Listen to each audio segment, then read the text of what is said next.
Recevez ma salutation au nom de Jésus.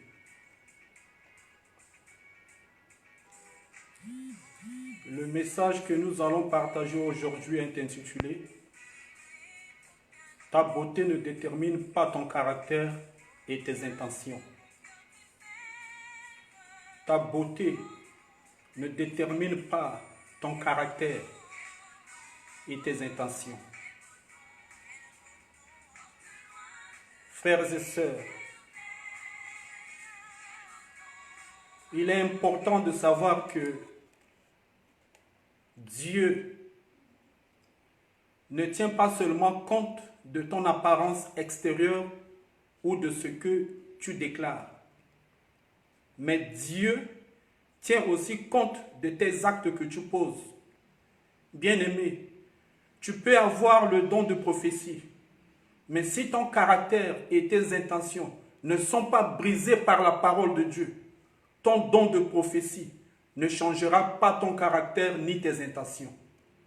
Si tu n'acceptes pas de laisser transformer ton caractère et tes intentions par la parole de Dieu, le don de parler en langue que tu as ne changera pas ton caractère et les intentions de ton cœur.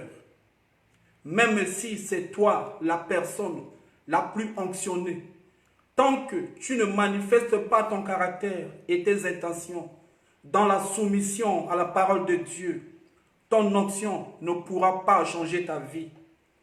Une onction sans la soumission à la parole de Dieu est un instrument de destruction entre les mains du diable.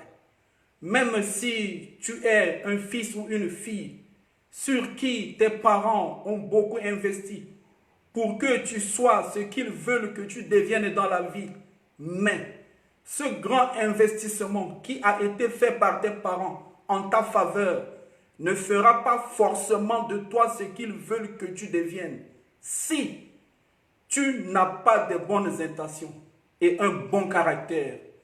Beaucoup de gens aujourd'hui ont rétrogradé dans leur vie chrétienne parce qu'ils ont utilisé leur onction, leur propre connaissance et leur beauté sans soumettre véritablement leur vie à la parole de Dieu. La Bible dit dans 2 Samuel chapitre 14 verset 25, 2 Samuel chapitre 14 verset 25, je lis. Il n'y avait pas un homme dans tout Israël aussi renommé qu'Absalom pour sa beauté. Depuis la plante du pied jusqu'au sommet de la tête, il n'y avait point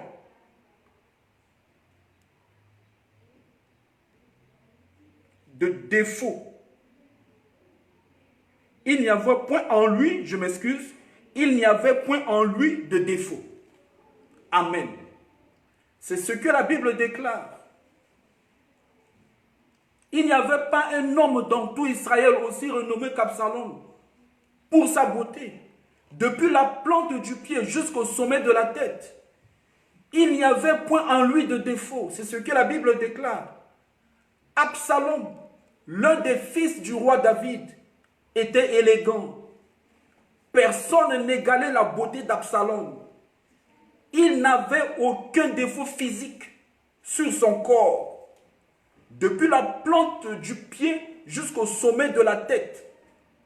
La Bible dit qu'il n'y avait pas un homme dans tout Israël aussi renommé qu'Absalom pour sa beauté. C'est l'homme le plus beau en Israël. C'était l'homme le plus beau en Israël, Absalom. C'était l'homme le plus beau en Israël.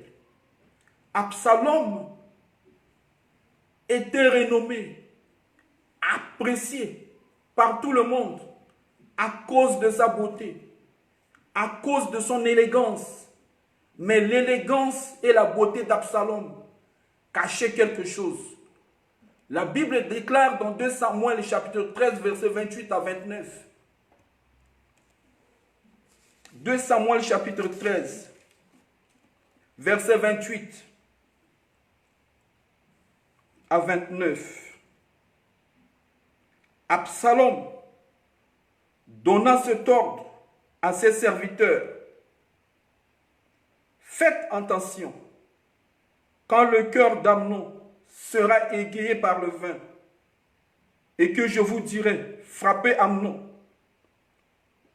alors tuez-le, ne criez point. N'est-ce pas moi qui vous l'ordonne? Soyez fermes et montrez du courage. Les serviteurs d'Absalom traitèrent Amnon comme Absalom l'avait ordonné. Et tous les fils du roi se levèrent, montèrent chacun sur son mulet et s'enfuirent. Frères et sœurs, les personnes qui appréciaient Absalom, qui vantaient son élégance et sa beauté, ne savaient pas qu'en lui se trouvait la haine très profonde qui allait conduire au meurtre de son propre frère, nommé Amnon.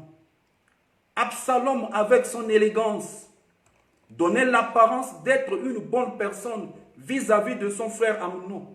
Mais en réalité, Absalom avait dans son cœur un mauvais caractère, une intention cachée jusqu'à tuer son propre frère. Frère, sœur, tu peux être apprécié des gens à cause de ton élégance, de ta beauté physique ou à cause des bonnes œuvres que tu fais autour de toi en faveur des autres. C'est bien. Mais tout cela n'est pas véritablement ton vrai caractère, ni tes vraies intentions. Mais ton vrai caractère et tes vraies intentions, c'est ce qui est réellement dans ton cœur. C'est ce qui est réellement dans ton cœur qui détermine ton vrai caractère et tes vraies intentions. C'est pourquoi la Bible déclare, garde ton cœur plus que toute autre chose, car de lui viennent les sources de la vie. Proverbe 4, verset 23. Aujourd'hui, nous aimons chanter pour la gloire de Dieu. Nous aimons prophétiser, nous aimons prier, c'est bien. Mais nos intentions ne sont pas celles de Jésus-Christ. Absalom avait une belle image devant les gens, mais devant Dieu, il ne l'était pas. Devant Dieu, c'était un meurtrier. Frères, sœurs, ce n'est pas parce que tout le monde est de ton côté. T'acclame, apprécie tout ce que tu fais et te donne des likes qui prouvent que Dieu, forcément, aussi est de ton côté. Absalom était un homme aimé et apprécié par beaucoup de personnes. Mais il était l'homme rejeté par Dieu. Lorsque les gens commencent à t'acclamer, à t'apprécier et à te jeter des fleurs, fais très attention. Garde ton cœur de toute mauvaise intention et garde-toi de tout ce qui sort de ta bouche. Absalom avait seulement utilisé sa bouche en faisant sortir une parole pour tuer son propre frère, en donnant des ordres à des serviteurs de le frapper à mort. C'est pourquoi Jésus a dit, ce n'est pas ce qui entre dans la bouche qui suit l'homme, mais ce qui sort de la bouche, c'est ce qui suit l'homme. Matthieu chapitre 15, verset 5. Frères, sœurs, commence à ôter les mauvaises intentions qui sont cachées dans ton cœur pour faire du mal. Commence à ôter les mauvaises pensées de ton cœur qui sont comme des flèches qui visent à nuire à la vie et à l'élévation des autres. Commence à ôter les mauvaises paroles qui sont sur ta langue. Car la Bible dit, la mort et la vie sont au pouvoir de la langue. Quiconque l'aime en mangera les fruits. Proverbe 18, 21. Beaucoup de personnes prient Dieu, matin et soir, mais leurs cœurs sont éloignés de Dieu. Ces mêmes personnes sont remplies de haine et de calomnie. Beaucoup chantent et adorent Dieu, mais leurs cœurs sont remplis d'hypocrisie, de haine, de mauvais caractère et de mauvaises intentions cachées. Beaucoup entendent la parole de Dieu qui est prêchée, mais leurs cœurs sont obscurs et remplis de mauvaises intentions. Débarrasse ton cœur de la haine, car cette haine que tu gardes dans ton cœur pourra te conduire à l'irréparable. De nos jours, quelqu'un peut te sourire et être ensemble avec toi pour te prouver son attachement. Mais en réalité, l'état de son cœur contre toi est différent de ce qu'il te fait en public.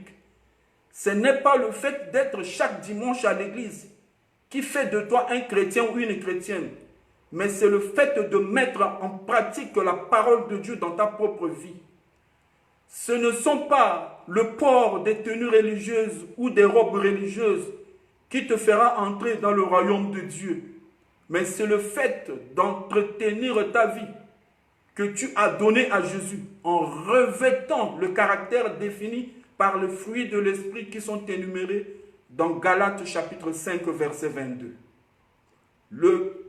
La vraie qualité de ton caractère n'est pas ce que tu fais. La vraie qualité de ton caractère n'est pas ce que tu fais, mais c'est ce qui est réellement dans ton cœur. Dans la cour royale, Absalom était toujours avec son frère Amnon. Ils rigolaient ensemble. Ils promenaient ensemble. Ils jouaient ensemble. Mais le cœur d'Absalom n'était pas du tout avec son frère. Absalom servait son père David dans la cour royale. Mais son cœur, le cœur d'Absalom n'était pas avec son père. Parce que Absalom enviait le trône de son père. Absalom enviait le trône de son père. Beaucoup ont seulement Dieu sur leurs lèvres, mais leur cœur n'est pas avec Dieu. Leur cœur n'est pas avec Dieu. Dans ce monde aujourd'hui, les caractères et les intentions de certaines personnes sont comme celui d'Absalom. Ces personnes ne retiennent jamais le bien que tu leur as fait.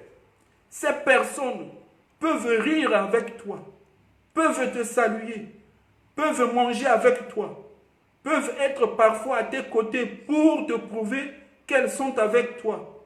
Mais la pensée de leur cœur est différente de ce qu'elles font à tes côtés. Elles sont toujours promptes à parler mal de toi, malgré le bien que tu leur as fait.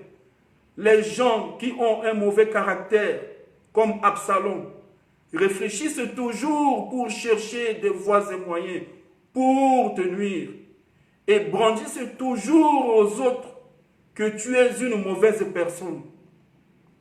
Tu as vécu en compagnie d'une personne, mais tu es incapable de reconnaître le bien que cette personne t'a fait. Tu es incapable de brandir le bien que cette personne t'a fait.